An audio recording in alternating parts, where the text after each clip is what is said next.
할렐루야, 반갑습니다. 수요 큐티 예배 나오신 여러분을 주님의 이름으로 환영합니다. 오늘은 8월 4일 수요일입니다. 계속 이제 무더위가 이어지고 있는데요. 우리 성도 여러분들 항상 건강하시고 또 무더운 여름 가운데 건강 챙기시길 바랍니다.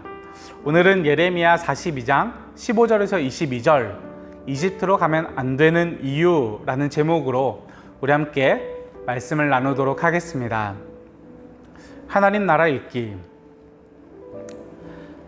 유다의 살아남은 자들아, 너희는 이제 나 주의 말을 들어라. 나 만군의 주 이스라엘의 하나님이 말한다. 너희가 이집트로 들어가려고 하고 그곳에서 살려고 내려가면 너희가 두려워하는 전쟁이 거기 이집트 땅으로 너희를 쫓아갈 것이며 너희가 무서워하는 기근이 거기 이집트에서 너희에게 붙어 다닐 것이다. 너희는 거기에서 죽을 것이다. 마침내 이집트 땅에서 머물려고 그곳에 내려가기로 작정한 모든 사람은 거기에서 전쟁과 기근과 연병으로 죽을 것이다. 내가 그들에게 내리는 재앙에서 아무도 벗어나거나 빠져나가지 못할 것이다. 나 만군의 주 이스라엘의 하나님이 말한다. 너희가 이집트로 들어갈 경우에는 내가 예루살렘 주민에게 큰 분노를 쏟아 부었던 것처럼 너희에게도 나의 분노를 쏟아 붓겠다.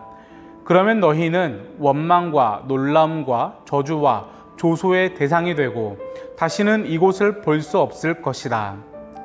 유다에 살아남은 여러분, 주님께서 여러분에게 이집트로 가지 말라고 말씀하셨습니다. 여러분이 분명히 아시는 대로 나도 오늘 여러분에게 같은 경고를 하였습니다. 여러분은 나를 여러분의 하나님이신 주님께 보내면서 나에게 간구하였습니다. 주 우리의 하나님께 우리를 위하여 기도를 드려 주십시오. 그리고 주 우리의 하나님께서 말씀하시는 것이면 무엇이든지 우리에게 알려주십시오. 우리가 그대로 실천하겠습니다. 하고 간구하였습니다. 그러나 여러분은 이 일로 치명적인 실수를 저질렀습니다. 나는 오늘 여러분에게 이 모든 것을 다 알려드렸습니다. 그런데 여러분은 나에게 청해서 여러분의 하나님, 주님의 말씀을 들었는데도 그대로 따르지 않았습니다. 그러므로 이제 여러분이 가서 정착하기를 바라는 그곳에서 전쟁과 기근과 연병으로 죽는다는 것을 확실히 알아두십시오. 아멘. 하나님 나라 묵상하기. 성경 속의 하나님 나라. 하나님께서는 제국을 의지하지 않고 믿음으로 하나님의 법도를 따르는 나라를 이룰 사명을 이스라엘에게 주셨습니다. 하지만 상황이 혼란스러울 때마다 그들은 제국의 든든한 품에 안기고 싶어 했습니다. 그달리아 시대의 평화가 어리석은 왕족의 기행으로 봄꿈처럼 사라져버린 순간 백성들은 그 땅에는 평화가 불가능하다고 판단하고 이집트로 향했습니다. 하지만 하나님께서는 그들이 있어야 할 자리는 유다 땅이며 이집트는 아무것도 보장해 줄 수 없다고 분명하게 말씀하십니다. 오히려 그들이 피하려고 했던 전쟁과 기근, 질병이 이집트까지 따라가 그들에게 쏟아질 것이라는 말씀입니다. 이런 하나님의 말씀을 전하며 예레미야는 거듭 경고합니다. 그는 백성들이 이미 이집트로 마음이 기울었다는 사실을 알기에 먼저 하나님의 뜻을 구했던 것은 그들이라며 백성들의 마음을 돌리려 애를 씁니다. 함께 은혜를 나누도록 하겠습니다.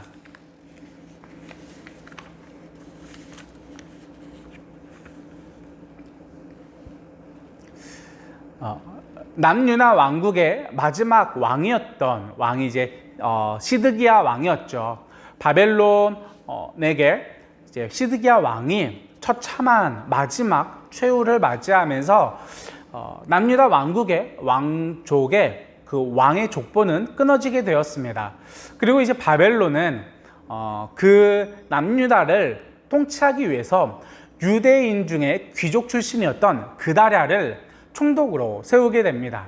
이 그다랴는 이제 온건파였었는데요. 예레미야는 계속해서 바벨론에 투항해라, 그것만이 우리가 살 길이다 라는 메시지를 전했습니다.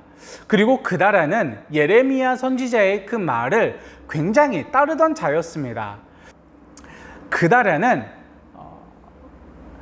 바벨론에 투항하는 마음으로 항복하여서 그를 섬기면서 우리가 살아가자, 회복하자 라는 정치색을 띄웠으며 사람들을 모으고 그를 중심으로 이 남유다는 굉장히 빠르게 안정을 취할 수가 있었습니다.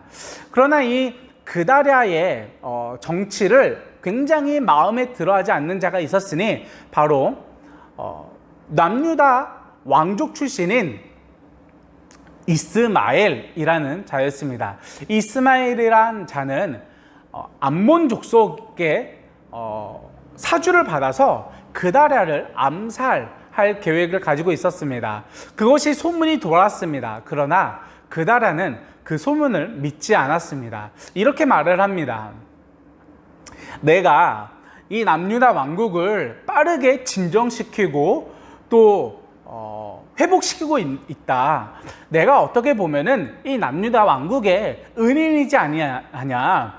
그러니 은인인 나를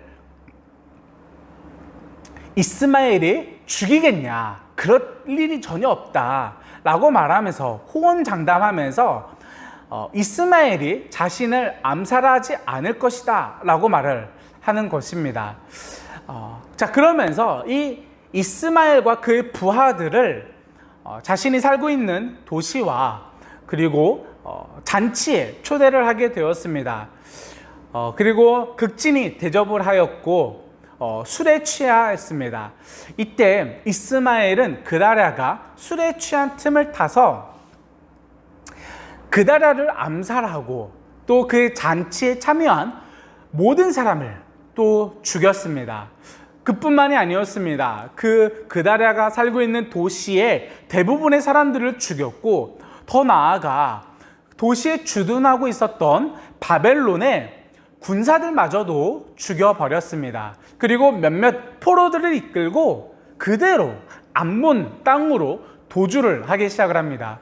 이 소식을 뒤늦게 알게 된 지금으로 치자면은 이제 군대 장관 정도의 되는 요하난이라는 자가 있었습니다.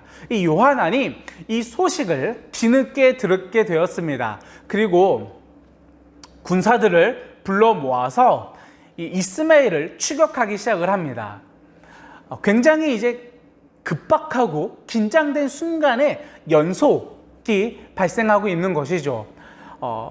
이 포로들을 끌고 가고 있으니 이제 군사들에게 따라잡힐 수밖에 없었고 이스마엘과 그의 부하들은 포로들을 포기하고 그대로 자신의 몸만 가지고 암몬으로 도주를 하였습니다.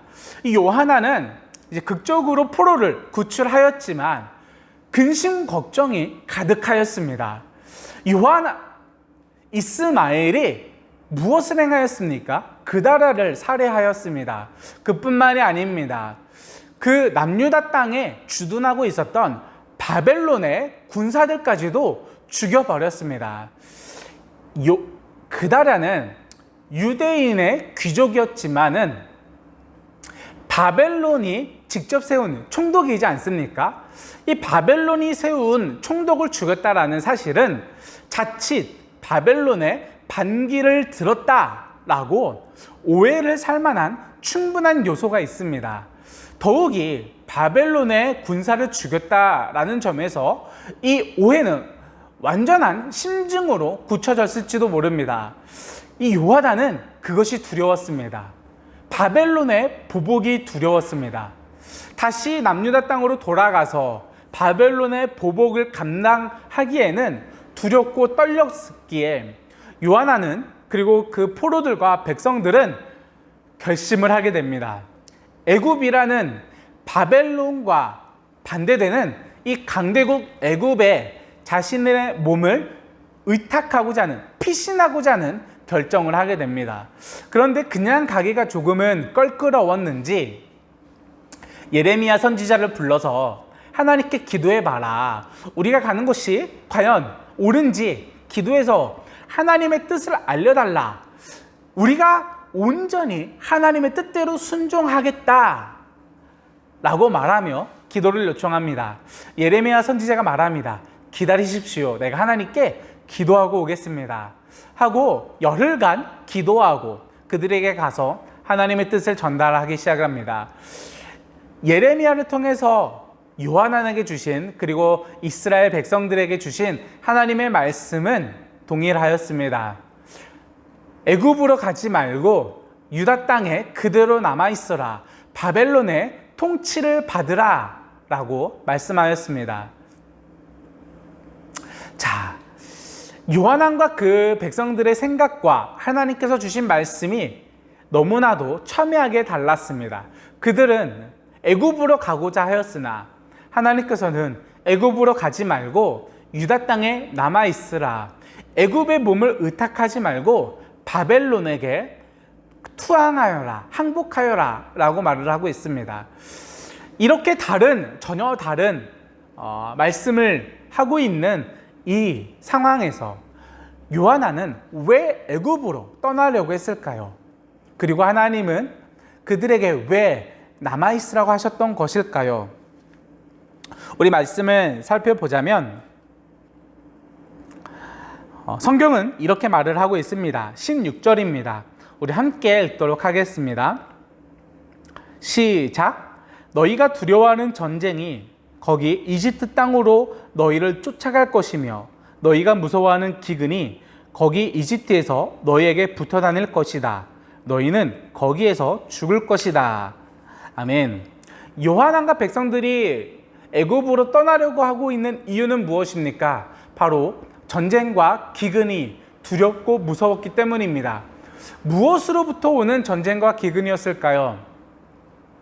바벨론으로부터 오는 전쟁과 기근을 무서워하였습니다. 조금 더 정확하게 말하자면은 바벨론의 보복이 무서웠을 것입니다. 그래서 이들은 애굽으로 피신하고자 하였습니다. 애굽으로 피신하고자 하는 이들을 향해서 하나님 무엇이라고 말씀하실까요? 17절 함께 읽겠습니다. 시작.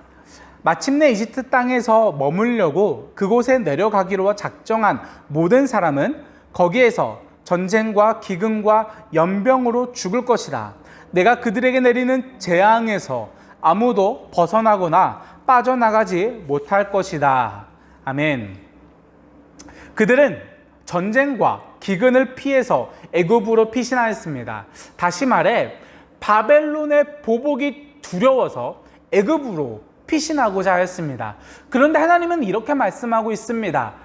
너희가 무서워하고 있는 전쟁과 기근은 바벨론이 주는 것이 아니라 나 여호와가 너희에게 주는 재앙이다, 심판이다 라고 말씀을 하고 있는 것입니다. 다시 말해서 이들이 전쟁과 기근, 연병으로 고통받게 되는 것, 그것을 두려워하고 있는 것은 정치적인 상황에서 선택을 잘못한 것이 아니라 하나님의 말씀에 불순종했기 때문에 받게 되는 하나님의 심판이라는 것입니다. 우리는 여기서 다시 한번 잊지 말아야 할 것은 그들이 애굽으로 가려고 이미 마음을 굳힌 상태에서 하나님의 뜻을 구하였다라는 것입니다. 그들은 애굽으로 가려 하였습니다. 그러나 하나님은 애굽으로 가지 말라 하였습니다. 이렇게 첨예하게 붙는 그때에 요한나는 예레미야 선지자에게 이렇게 대답을 합니다. 43장 2절 말씀 함께 읽겠습니다. 시작. 호사야의 아들 아사랴와 가레야의 아들 요하난과 고집이 센 모든 사람이 예레미야에게 말하였다. 당신은 거짓말을 하고 있소. 주 우리의 하나님께서 당신에게 우리가 이집트로 가서 머무르게 해서는 안 된다는 말씀을 전하게 하셨을 리가 없소. 아멘. 요한나는 예레미야에게 하나님의 뜻을 구하면서 하나님의 뜻대로 우리가 순종하겠다, 실천하겠다라고 말하였지만 막상 자신의 생각과 자신의 판단과 전혀 다른 내용을 전해 듣자 그것을 외면하기 시작했습니다. 그것이 하나님의 뜻일 리가 없다라고 말하면서 자신의 생각과 판단이 하나님의 뜻이라는 굉장히 확신을 가지고 있었습니다.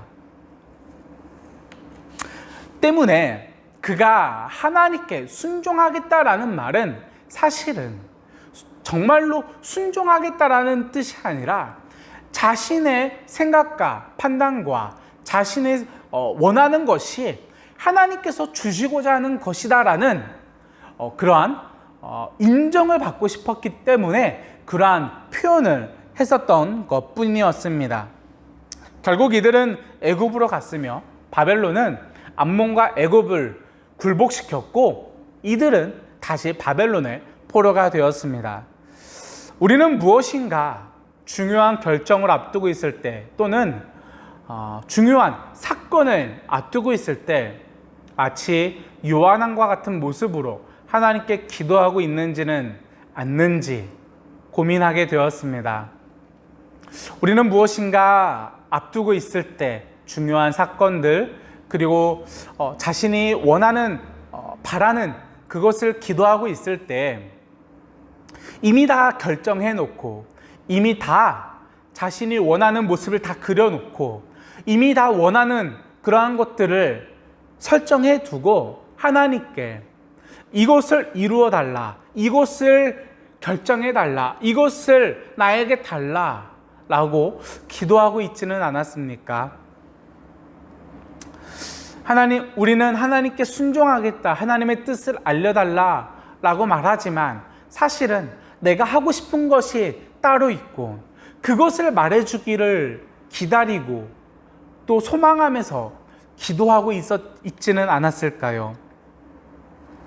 마치 요한왕이 애굽으로 가기로 결정한 다음에 하나님의 뜻을 확인하면서 자신의 뜻이 맞다, 옳다라고 마음의 위안을 얻고 애굽으로 가려고 했었던 그의 모습처럼 우리도 무엇인가 결정하고 기도할 때 원하는 것을 이미 앞에 두고서 그것을 위해서 기도하고 있지는 않았는지 고민하게 되었습니다.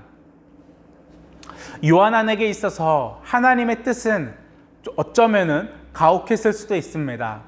그의 눈에 보기에 남유다 땅에 그대로 남아 있어서 바벨론의 통치를 받는다라는 것은 바벨론의 보복이 바로 앞에 있는 그러한 두려운 상황이었을 것입니다. 그는 그것이 좋은 상황이 아니라고 판단했을 것입니다. 그리고 자신이 생각하기에 애굽으로 피신하는 것이 최선의 방법이다라고 생각했을 수도 있습니다. 그러나 그것은 요한왕의 생각이었지만 하나님의 생각은 아니었습니다.